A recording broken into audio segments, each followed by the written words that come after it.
বলছেন জিহাদ করার মতো এখানে আমাদের কার্যক্রম যদি করার মতো করতে পারি, আমার তো মন বলছে বাতিল কখনোই বাংলার জমিনে মাথা উঁচু করে দাঁড়াতে পারবে না, সাহস পাবে না। ওরা বাংলার জমিনের মধ্যে সেই মাথা নিচু করেই থাকতে হবে। এই সব তোমাদের তর্ক হবে। সেই হিসাবে আমি তোমাদেরকে বলবো যে আজকে দেখছো যে কত মায়ের কোল খালি হয়ে গেল। এই মায়ের কোল খালি করার রাজনীতি বাংলার মানুষ আর দেখতে চায় না। বাংলাদেশের টাকা বিদেশে পাচার করবেন, বিদেশে বেগুন পাড়া তৈরি করবেন, এটা বাংলার জনগণ ছাত্র জনতা দেখতে চায় না।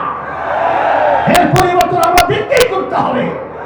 এই পরিবর্তনের জন্যই যদি আবার প্রয়োজন হয় আমরা আবার রক্ত দেব, আমরা জীবন দেব, তারপরে দেশকে সুন্দর দেশ করার জন্য রাজপথে থাকবো।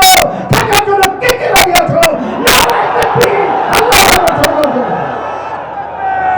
সাথে সাথে আমি বিশেষ করে অন্তর্বর্তীকালীন সরকারকে বলবো, আমাদের যুগ্ম মহাসচিব জাতি আতাউর রহমান সহ বিভিন্ন দায়িত্বশীলরা বলেছেন যে আপনারা কোন জনগণের ভোটে নির্বাচিত সরকার নয়, আপনারা হলো গণ অভ্যুত্থান, ছাত্র জনতা হাজারো হাজারো মায়ের কোল খালি করার বিনিময় আপনারা ক্ষমতায় এসেছেন।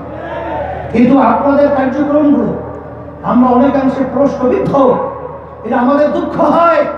আপনাদের দুর্বলতা কোথায়? কে কি বলবে তা জানি না।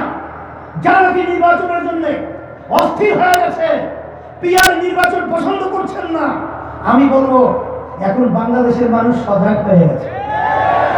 আপনারা জরিপ করে দেখেন, আপনারা তো মনে করেন আপনারা অনেক তালগাছ হয়েছেন।